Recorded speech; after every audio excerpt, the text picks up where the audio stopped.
Rebonjour et bienvenue donc sur ce brief Forex et matières premières. Donc on va analyser donc aujourd'hui première journée donc de la semaine. On va analyser donc l'or, puis le pétrole, WTI, l'indice dollar et l'euro USD. Donc on va commencer aujourd'hui par l'or, tout simplement parce que vendredi donc il y avait eu beaucoup de monde donc a pensé qu'il y aurait des droits de douane donc avec les USA sur l'or, et donc apparemment il y a eu un démenti. Donc apparemment ça ne sera pas le cas. Donc on passe au graphique. Donc on voit bien, vendredi on a eu cette prise de liquidité ici, si vous regardez, hop, on a pris donc le sommet de juillet et de juin, oui. On a pris les sommets, on se fait rejeter. On se fait également rejeter donc sur le fair value gap ici, en 4 heures. Dernier fair value gap. On prend les sommets, on clôture dedans finalement. Voilà, on fait juste hop hop et on clôture dedans. Donc aujourd'hui, donc première journée de la semaine, on corrige, donc on se fait rejeter, comme je viens de dire.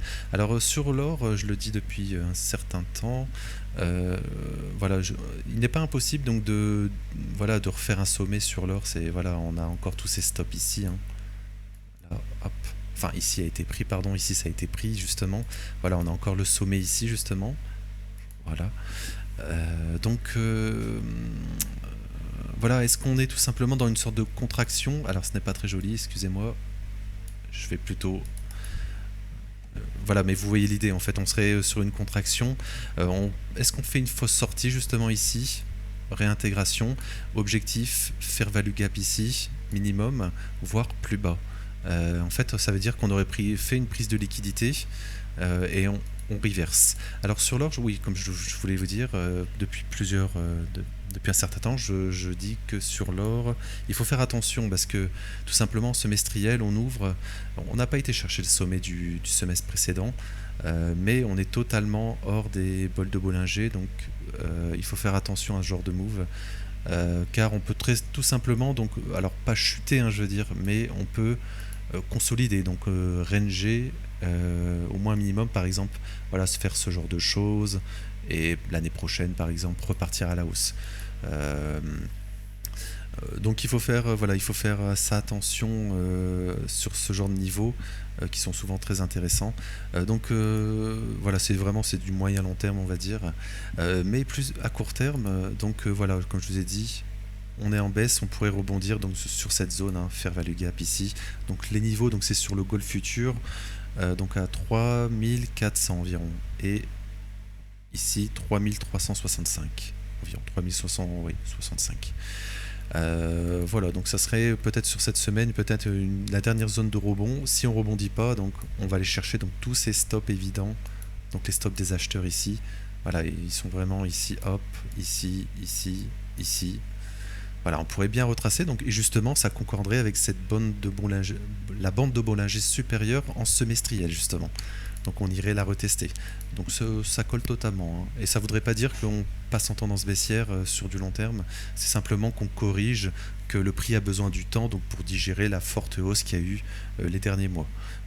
Donc voilà, je pense que j'ai pas plus de choses à dire sur le gold. Je vais passer donc sur le WTI, le pétrole. Donc le pétrole, voilà, donc on en parle depuis un certain temps, depuis également. Donc voilà, on a enchaîné combien? On a enchaîné 6, 7 bougies baissières. Aujourd'hui on pourrait avoir un rebond en swing, je veux dire. Voilà, je pense qu'on peut retaguer par exemple ici. Continuation haussière, c'est ce qui semble le plus probable sur le WTI. Donc je veux dire, à l'ouverture il n'y a pas eu grand chose en fait. On a ouvert ici, je vais vous regarder, voilà, vers 2 heures on a ouvert, on n'a même pas pris le plus bas ici de la semaine passée.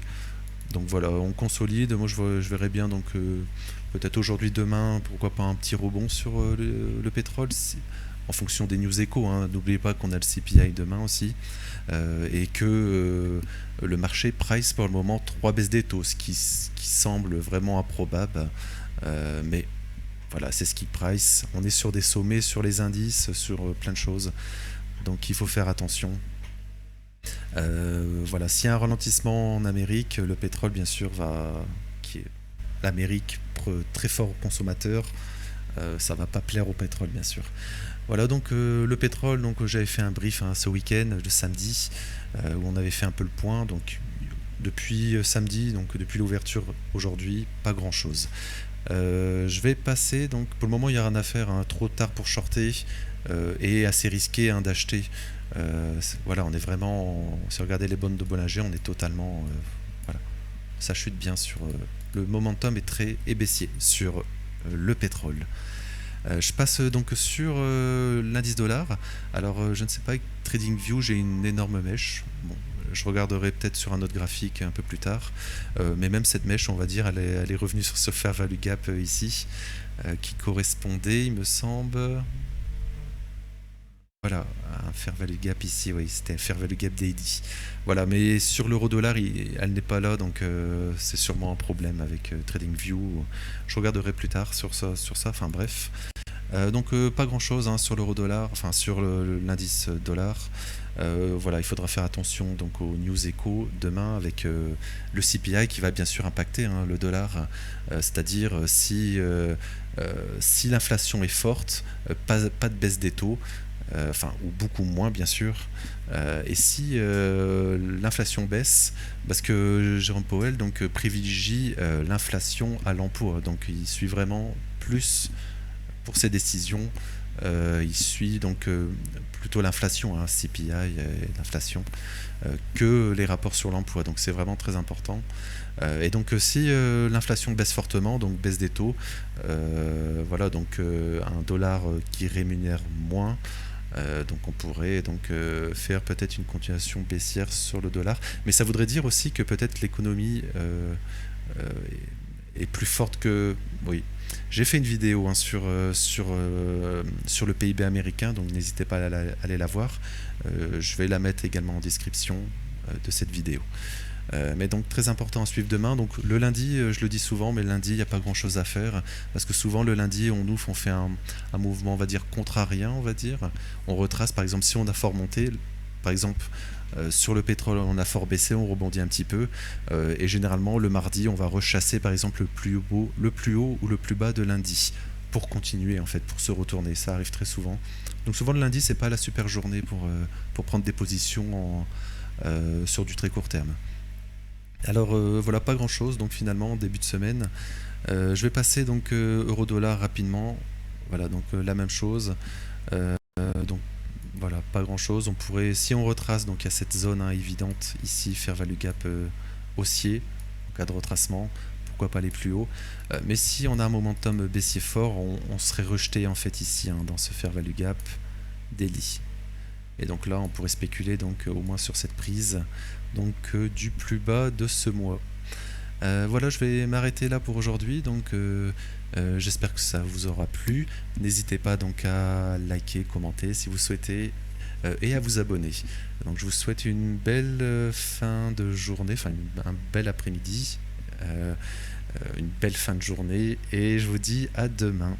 Merci.